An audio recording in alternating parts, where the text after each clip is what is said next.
இயேசு உங்களை நேசிக்கிறார். பிரியமானவர்களே, இந்த நாளில் ஆண்டவர் நம்மளோடு பேசும்படியாய் வேத புத்தகத்திலிருந்து சில வசனங்களை கூட வாசித்து நாம் அறிந்து கொள்ளக்கூடிய கற்றுக்கொள்ளக்கூடிய காரியங்களை பார்ப்போம். அது சங்கீதங்களின் புஸ்தகம் 23வது அதிகாரம். அந்த அதிகாரம் 6 வசனங்கள் இப்படியாக சொல்லுகிறது. நம்ம அநேக முறைகளில் இந்த சங்கீத புஸ்தகத்தை மனப்பாட சங்கீதம் வாசித்து சிறு பிள்ளைகளிலிருந்து நமக்கு கற்றுக் கொடுத்து எங்கு போனாலும் இந்த வசனத்தை தியானிக்கிறது உண்டு. ஆனால் இந்த வசனத்தை நாம் உட்கொண்டு இதை நம்ம சுதந்திரித்து கொண்டிருக்கிறோமா என்று பார்ப்போமையானால் அது ஒருத்தருடையும் கிடையாதுன்னு நான் நினைக்கிறேன். ஒருவேளை அநேக பேர் அது சுதந்திரித்து கொள்ளலாம். ஆனால் ஒருவேளை நீங்கள் சுதந்திரித்து கொள்ளலை அப்படின்னு சொன்னால் இந்த சங்கீதக்காரன் எழுதின அந்த சங்கீதத்தினுடைய அர்த்தத்தை நாம் அறிந்து கொண்டு அந்த சங்கீதத்தை நாம் சுதந்திரித்துக் கொள்ளும், வசனத்தை நாம் சுதந்திரித்துக் கொள்ளும் பொழுது ஆண்டவர் யார் என்பதை ருசித்து பார்க்க முடியும். பிரியமானவர்களே, கர்த்தர் என் மெய்ப்பராய் இருக்கிறார், நான் தாழ்ச்சி அடைகிறேன் அப்படின்னு சொல்லி போட்டிருக்காரு பாருங்க. கர்த்தர் என்னுடைய மெய்ப்பர்னா நான் எந்த விதத்திலையும் ஆண்டவர் என்னை குறைவுள்ளவனாய் வைக்க மாட்டார். எல்லா சூழ்நிலையும் அவர் கைவிடாத நேசர் என்பதை நாம் அறிந்திருக்க முடியும். ஏன் அப்படின்னு சொன்னா பாருங்க, அவர் தாவீது எழுதும் பொழுதே கர்த்தர் என்னை மேய்க்கிறார், அவர் தான் எனக்கு ஹெட். எல்லா விதத்திலையும் தாவீது ராஜாவுடைய வாழ்க்கையில் எல்லாம் நம்ம எடுத்து ஆடு மேய்த்து கொண்டிருந்த ஒரு மனிதனை ஆண்டவர் அரசனாக மாற்றுகிறதை நாம் அறிந்திருக்கிறோம். பிரியமானவர்களே, இப்போ கர்த்தர் அந்த மனிதன் மீது வைத்திருந்த நோக்கம் அவருக்கும் தாவீது ராஜாவுக்கும், கடவுளுக்கும் தாவீதுக்கும் இருந்த ஒரு ஐக்கியம். சும்மா ஆடு வைத்தார் என்பதை மாத்திரம் நம்ம அறிந்திருக்க முடியாது. அவர் பாருங்க, அவர் அந்த கிண்ணறம் வாசிக்கிறவர், இசைக்கருவியில நல்லா வாசிக்கக்கூடிய மனிதர். அப்ப பாருங்க, அந்த ஆடு மேய்க்கும் பொழுது இருந்து ஆண்டவருக்கு அவருக்குள்ள நல்ல நெருக்கம் இருக்கிறதை நாம் அறிந்திருக்க முடிகிறது. பிரியமானவர்களே, அவங்க வீட்டில் இருக்கக்கூடிய அவங்க சகோதரர்கள் எவ்வளோ பேர் இருக்கிறாங்க. அவங்க சகோதரர்கள் எல்லாம் பாருங்க, அந்த 7 பேரை விட்டுட்டு ஆண்டவர் ஒரு குறிப்பிட்ட மனிதனை தேர்ந்தெடுக்கிறதுக்கு காரணம் என்ன? அவர் என் மெய்ப்பர், இயேசுதான் என் மெய்ப்பர், ஆண்டவர் தான் என் மெய்ப்பர், கர்த்தர் தான் என் மெய்ப்பர், அவரை என்று ஒன்றும் செய்ய முடியாது என்கிற ஒரு உறுதியா இருக்கிறதை நாம் பார்க்க முடிகிறது. பிரியமான, அவர் என்னை புல்லுள்ள இடங்களில் மேய்த்து அமர்ந்த தண்ணீர் அண்டையில என்னை கொண்டு போய் விடுகிறார். பாருங்க, புல்லுள்ள இடங்களில். ஏன்னா அவர் ஆடு மேய்த்ததின் காரணமாக அவருடைய சங்கீதங்கள் அதன் வழியாகவே அவர் எழுதியிருக்கிறதை நாம் பார்க்கிறோம். அமர்ந்த தண்ணீர் அண்டை, புல்லுள்ள இடங்களில் என்னை மேய்த்து, எந்த ஒரு பஞ்சமும் இல்லாதபடி செழிப்பான ஒரு இடத்துல என்னை நடத்துகிறார், அமர்ந்த தண்ணீர் என்னை கொண்டு போய் விடுகிறார் என்கிற அந்த சங்கீதத்தை அவர் வாசித்து அதை எழுதுகிற பொழுது அவர் ரசித்து அதை ருசித்து எழுதுகிறார். பாருங்களேன், அவர் ஆட்டுக்குட்டிகளுக்கு, அவர் மேய்த்து கொண்டிருந்த ஆட்டுக்குட்டிகளுக்கு ஒரு புல்லு வேணும், தண்ணி வேணும், வடாந்தரம், பயங்கரமான சூழ்நிலை, அவர் கடந்து வந்த பாதைகள், கரடிகள், சிங்கங்கள், பலவிதமான சூழ்நிலைகள் வழியாய் கடந்து வருகிறார்.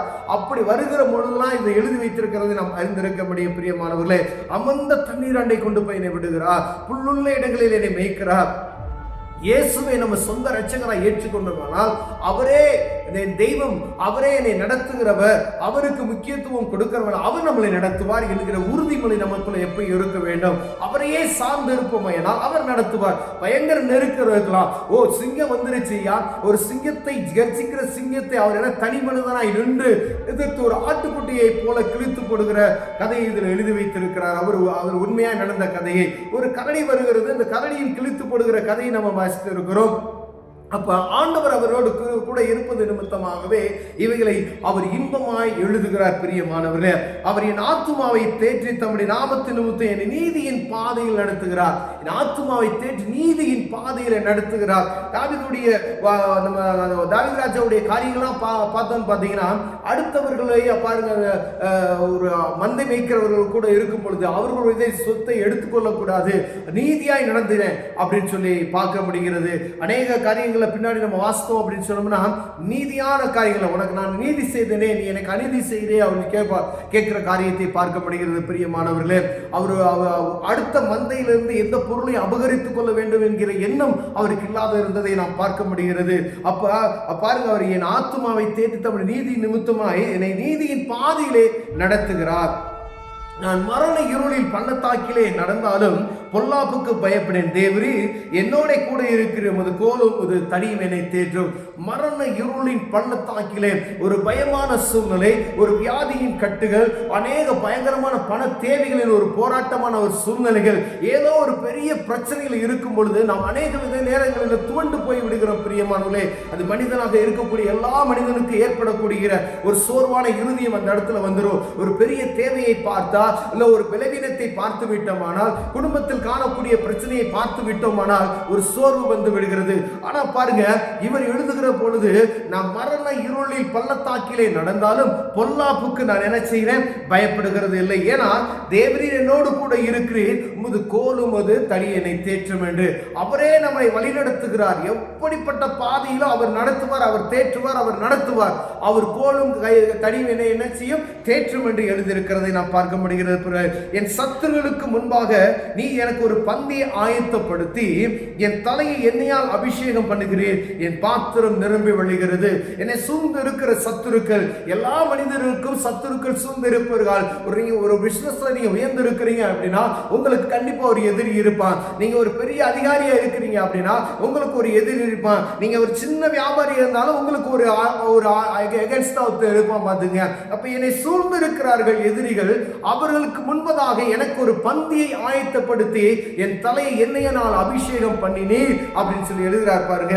அப்ப பாருங்க, எவ்வளவு எதிரிகள் இருந்தாலும் அவர்களுக்கு முன்பதாய் எனக்கு ஒரு பந்தியை ஆயத்தப்படுத்துகிறேன் என்கிற அந்த ருசிப்போடு அவர் எழுதியிருக்கிறதை நாம் பார்க்க முடிகிறது. பிரியமானவர்களே, என் ஜீவனுள்ள நாளெல்லாம் நன்மையின் கிருபை என்னை தொடும். நான் கர்த்தருடைய வீட்டிலே நீடித்த நாட்களாய் நிலைத்திருப்பேன்.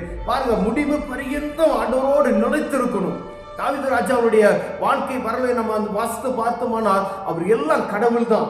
அவர் தான், நான் வாக்கு கொடுத்தேன் ஆண்டவருக்கு, எனக்கு இப்படி இருக்கு, ஆலயத்தை கட்டுவதற்கு நான் இப்படி ஆண்டவருக்கு நான் வாக்கு கொடுத்தேன். அவர் பேசுகிறார், அவர் பேசுகிறதை கேட்கிறார். அப்ப அவருக்கும் இவருக்கும் உள்ள நெருக்கம் பாருங்க. ஒரு யுத்தத்துக்கு போகிறார், யுத்தத்துக்கு போக தேவ சமூகத்துல போய் ஆண்டவரே இதை நான் செய்யலாமா செய்யக்கூடாதா, இந்த இடத்துக்கு நான் யுத்தத்துக்கு போகலாமா போகக்கூடாதா, இந்த ஆலயத்தை கட்டலாமா கட்டக்கூடாதா, இந்த மனிதருக்கு நான் என்ன சொல்லணும், ஞானத்தை தேடுகிறார், ஆண்டவரை தேடுகிறார். முதல்ல அவரை நோக்கி பார்க்கல, ஒரு நாள் வெட்கப்பட்டு போனதில்லை என்று வேதம் சொல்லுகிறது. பிரியமானவர்களே, இந்த 23வது சங்கீதத்தை ஏதோ மனசார வாழ்த்து நம்ம ஒரு படித்து விட்டு மனப்பாட சங்கீதமாய் படித்து விட்டு போயிட்டோம், பிள்ளைகளுக்கு சொல்லிக் கொடுத்தோம் அப்படின்னு சொன்னா அவர்கள் மனப்பாடம் பண்ணிடுவாங்க. இதனுடைய ஆழத்தை ருசிக்க மாட்டார்கள். பிரியமானவர்களே, கர்த்தர் என் மெய்ப்பராய் இருக்கிறார் என்கிற இந்த வார்த்தை அவனை ருசித்து அவனை உட்கொள்ள செய்யணும். தாவீது ராஜா எழுதின சங்கீதம் இதை மனப்பாடம் பண்ணு நம்ம சொல்லி எளிமையான ஒரு சங்கீதம் சொல்லி, ஆனா இந்த வசனத்தை சுதந்திரித்துக் கொள்வதற்கு பிள்ளைகளுக்கு நாம் கற்றுக் கொடுக்கும்படியாய் ஆண்டவர் பிரியப்படுகிறார். பிரியமானவர்களே, இந்த வாழ்க்கையில் அந்த பிள்ளைகளுக்கு நீங்க சுதந்திரிக்க சொல்லிக் கொடுத்துட்டோம் அப்படின்னு சொன்னா எந்த சூழ்நிலையும் அவன் துவண்டு போகாத ஒரு மனிதனாய் வாழ முடியும். பிரியமான, எவ்வளவு பெரிய ஆபத்தையும் சரி, எவ்வளவு பெரிய போராட்டமான சூழ்நிலையும் அவன் எதிர்த்து விட்டு வந்து விடுவதை நாம் பார்க்க முடியும். பிரியமானவர்களே, அப்ப ஆண்டவரை அவன் தரித்துக் கொண்டால், இயேசுவை சொந்த ரட்சகராய் ஏற்றுக்கொண்டார், கர்த்தருக்கு முதல்த்துவம் அவன் கொடுக்குமானால், கர்த்தரே என்னை நடத்துகிறவர், என்னை வாழ்க்கையில எல்லா சூழ்நிலையும் அவரே நடத்துகிறார், எப்படிப்பட்ட சூழ்நிலை அவர் என்னை வழி நடத்த வல்லமையுள்ளவராய் இருக்கிறார் என்பதை அறிந்து கொண்ட ஒரு மனிதனுக்கு இந்த சங்கீதம் முழுவதும் சுதந்திரித்துக் கொள்ள முடியும். பிரியமானவர்களே, இந்த சங்கீதத்தை நம்ம அநேக முறை வாசித்து ஒருவேளை விட்டுருக்கலாம். ஆனா ஆண்டவர் இந்த நாள் உங்களோடு என்னோடு பேசுகிறார். இந்த சங்கீதத்தை நாம் அபியாசப்படுத்தி இந்த வாழ்க்கையில சுதந்திரித்துக் கொள்வோமானால் ஆண்டவர் நம்ம நடத்த வல்லமையுள்ளவராய் இருக்கிறார். கண்களை மூடுவோம், ஜெபம் செய்வோம். அன்பின் தகப்பனே, இந்த சங்கீதத்தை நாங்கள் எங்களுக்கு சொந்தமாக மாற்றிக்கொள்ளுகிற ஆண்டவரே, கர்த்தர் என் மெய்ப்பராய் இருக்கிறீர் ஆண்டவரே, நான் தாழ்ச்சி அடைய ஆண்டவரே, எல்லா சூழ்நிலையிலும் பாதுகாக்க வல்லமையுள்ளவராய் இருக்கிறேன். இயேசுவின் நாமத்தில் பிதாவே, ஆமென்.